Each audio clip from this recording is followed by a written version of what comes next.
ঝন্টুবাবু আপনাকে স্বাগত। আমি আসবো আপনার কাছে, তার আগে আমি তন্ময়দার কাছে। তন্ময়দা, যে বিষয়টা পরিষ্কার বোঝা যাচ্ছে যে মাত্র 9 মাস জীবনদান মিলেছে এই চাকরিহারা শিক্ষক অশিক্ষক কর্মীদের, এবং গ্রুপ ডি গ্রুপ সি দের সেটাও মেলেনি। কিন্তু এরপরে তারা পরিষ্কার বুঝতে পারছে যে আমরা 9 মাস বেতন পাবো, যে স্কুলে আমরা পড়াবো, তারপরে আমাদের সেখানে কিন্তু আর কোনো স্থান নেই, অর্থাৎ তার মধ্যেই গোটা নিয়োগ প্রক্রিয়া করতে হবে। তাহলে রাজ্য সরকার যে প্রতিশ্রুতি, সেই প্রতিশ্রুতির আর ভ্যালু কি থাকলো? দেখুন সুপ্রিয়, আমি একটা কথা বলবো যে এই যে সুপ্রিম কোর্ট আজকে তার জাজমেন্ট বার করেছেন 3রা এপ্রিল, কিন্তু সেটা যে একটু চেঞ্জ করেছেন এইটা কিন্তু খুব একটা দেখা যায় না। 99% কেসে supreme court review petition file করলেও কোনো চেঞ্জ হয় না। আর এখানে চেঞ্জটা হয়েছে, মনে রাখবেন, যে রাজ্য সরকার গিয়ে কান্নাকাটি করেছে যে স্কুলগুলো চলছে না, ছাত্রছাত্রীদের পড়াশোনার ব্যাঘাত হচ্ছে, এই সমস্ত বলার জন্যে উনি ওই জন্য শিক্ষকদের রেখে দিয়েছেন যে শিক্ষকরা এখন ডিসেম্বর পর্যন্ত করবে যাতে স্কুলটা চলতে পারে, এবং সেই কারণেই গ্রুপ সি গ্রুপ ডিকে রাখেনি সুপ্রিম কোর্ট। কারণ রাখার কথা নয়, কারণ জাজমেন্ট বেরিয়ে গেছে।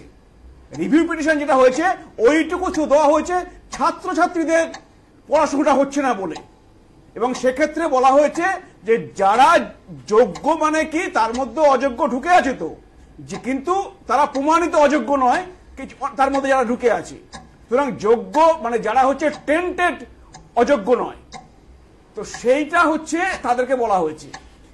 এবার আপনার কথা হচ্ছে যে মমতা বন্দ্যোপাধ্যায় একটা মানবিক সরকার, না আমি বলছি আমার হচ্ছে অমানবিক বলবেন না ওনাকে, কারণ উনি দেখুন প্রথম থেকে কি করে এসছেন, ওনার নেতা মন্ত্রীরা কোটি কোটি টাকা ঘুষ নিয়েছে, তারা ঘুষ নিয়েছে, বান্ধবীর খাটের তলায় রেখেছে, হয়তো হলিডেতে গিয়েছে, বিভিন্ন রকম কাজকর্ম করেছে।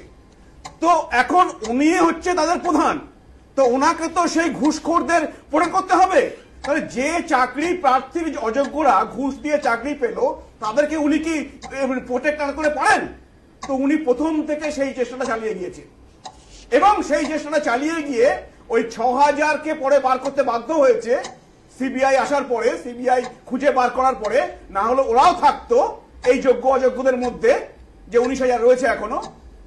কারণ উনি চান না, কারণ উনি হচ্ছে জানেন তাদের কাছ থেকে পয়সা নিয়ে চাকরি দিয়েছি, অন্যদের চাকরিগুলো চুরি করেছি, শুধু মানবিক উনি আছে, উনি অমানবিক বলবেন না।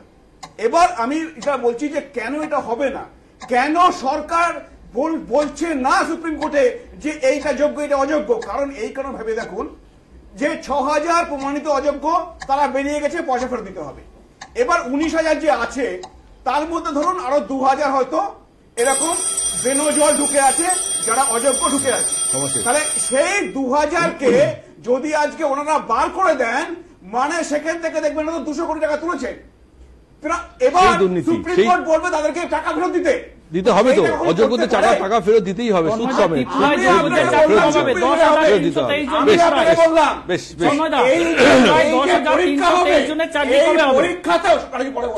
পরীক্ষাতেও স্বচ্ছতা থাকবে কিনা আমার সন্দেহ আছে। চেষ্টা করা হবে ওই অযোগ্য যারা আছে, ওদেরকে জানে ওরা এই 19,000-এর মধ্যে, তাদেরকে ঢোকানোর চেষ্টা করা হবে। বেশ, ঝন্টুবাবু